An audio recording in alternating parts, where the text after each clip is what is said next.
مدائن ہے یہ کسریٰ آباد یہاں تھا اور ایران کی راجدھانی ہوا کرتا تھا یہ شہر جو آج عراق کے سینے پہ آباد ہے۔ ہم نے آپ نے جو بھی زیارت کی یہاں 4 زیارتیں ہیں۔ پہلی زیارت سامنے ذریعہ محترم جناب سلمان محمدی علیہ الصلوۃ والسلام کی ہے۔ ابھی ایک سوال کیا گیا کیا ان کو سلمان محمدی کیوں کہا جاتا ہے، تو مختصر سا جواب یہ سن لیجیے کہ ان کو سلمان محمدی اس لیے کہا جاتا ہے کہ یہ کردار کے اتنے بابلند اور ادوار کے اتنے مقدس تھے کہ جنگ خندق میں رسالت مآب جس کو قرآن نے جنگ احزاب کہا ہے، اس کی زبانی ان کو رسالت مآب نے جنگ احزاب جنگ خندق میں کہا تھا السلمان منا اہل البیت۔ ایک پورا واقعہ ہے صلوات محمد وآل محمد، ضرورت نہیں ہے۔ السلمان منا اہل البیت، جب اصحاب و انصار میں نزاع ہوا کہ خندق کس نے سب سے زیادہ کھودی تو رسالت مآب نے فرمایا نہ تو سلمان اصحاب میں سے ہیں نہ تو سلمان انصار میں سے ہیں، السلمان منا اہل البیت، سلمان ہم آل محمد میں سے ہیں، ہم اہل بیت میں سے ہیں۔ تو ایک چونکہ ایک مجلس ہے یہ تو ایک جملہ سن لیں کہ جب کردار بابلند ہوتا ہے، کردار اپنے منزل کمال پہ پہنچتا ہے تو کہا جاتا ہے السلمان منا اہل البیت، سلمان ہم اہل بیت میں سے ہیں۔ جب حسینی کردار ہوتا ہے تب کہا جاتا ہے حسین منی و انا من الحسین۔ یہ صلوات بھیجے محمد والے۔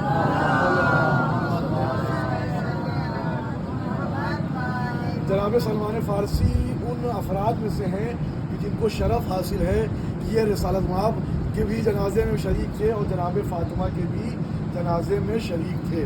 اس کے علاوہ ان کے پاس پروردگار عالم نے ان کو یہ توفیق دی تھی جن کے سلسلے میں رسالت مآب نے فرمایا جنت جو ہے 3 لوگوں کی مشتاق ہے، ایک علی، دوسرے عمار اور تیسرے سلمان فارسی جن کی یہ قبر ہے۔ الغرض کہ سلمان فارسی کو بہت سے رموز سے مولائے کائنات نے آگاہ فرمایا تھا، جس میں سے جناب سلمان فارسی کا انتقال یہاں ہوا۔ مدینہ بہت دور ہے، اس زمانے میں جس زمانے میں ان کا انتقال ہوا مولائے کائنات مدینے میں تھے۔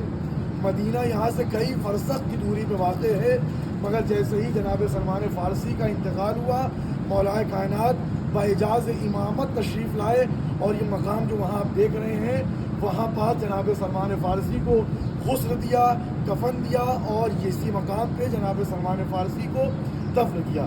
اس کے آگے آپ پڑھیں گے تو جناب حذیفہ یمان کی قبر ہے، جن کو ہم ہندوستانی پاکستانی حذیفہ یمانی بھی کہتے ہیں۔ جناب حذیفہ یمانی انتہائی کردار کے بابلند شخصیت میں سے ہیں اور بہت سی چیزیں ایسی ہیں کہ رسالت مآب نے ان کو اپنا ہمراز بنایا۔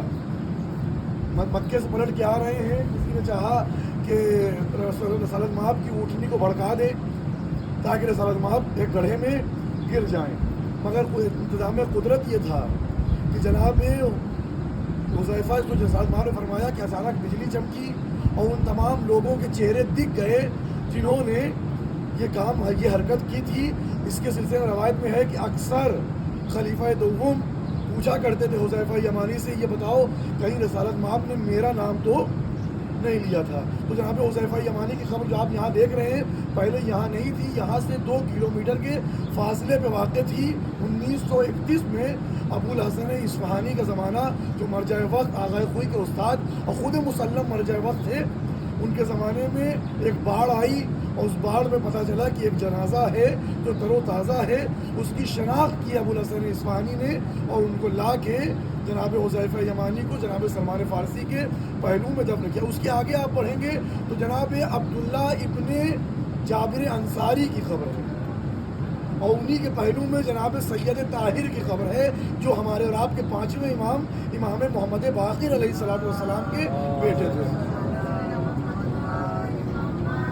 بس میں نے آپ کی باتوں آپ کی زحمتوں کو تمام کیا۔ یہ انتہائی مقدس بارگاہ ہے جس میں 4 جلیل القدر شخصیتیں اور یا تو یہ کہا جائے 3 اصحاب میں سے ہیں اور 1 اہل بیت میں سے ہیں جن کی قبر کی ہم نے زیارت کی۔ بس ہم نے آئیے جناب حذیفہ یمانی ہی سے متوسل ہوں کہ جناب حذیفہ یمانی کا یہ شرف ہے کہ 1300 سال کے بعد جب ان کا جنازہ ملا تو تر و تازہ پایا گیا۔ یقیناً جب شہید مرتا ہے تو اس کے جنازے کو جیسے دفن کیا جاتا ہے ویسے ہی روز محشر کو اٹھایا جائے گا، مگر تمام شہید ایک طرف، سید الشہداء ایک طرف۔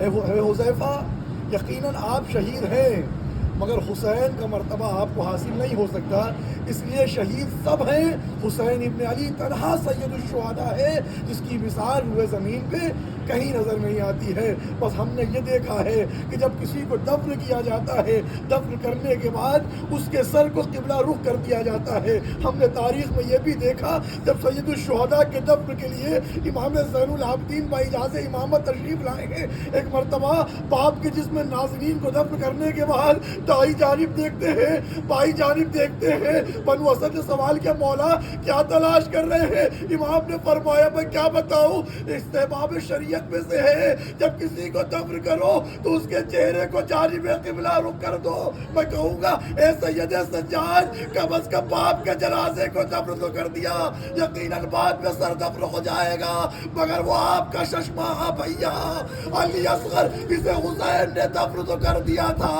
مگر سر شام غریبہ اس کے جنازے کو باہر نکالا گیا، سر و تن میں جدائی کی گئی، ماں دیکھتی رہی، ایک بچہ 2 بار ذبح کر دیا گیا۔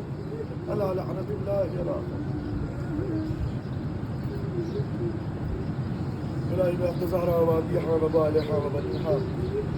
پروردگار پرچم اسلام کو سر بلند فرما، پرچم کفر نفاق کو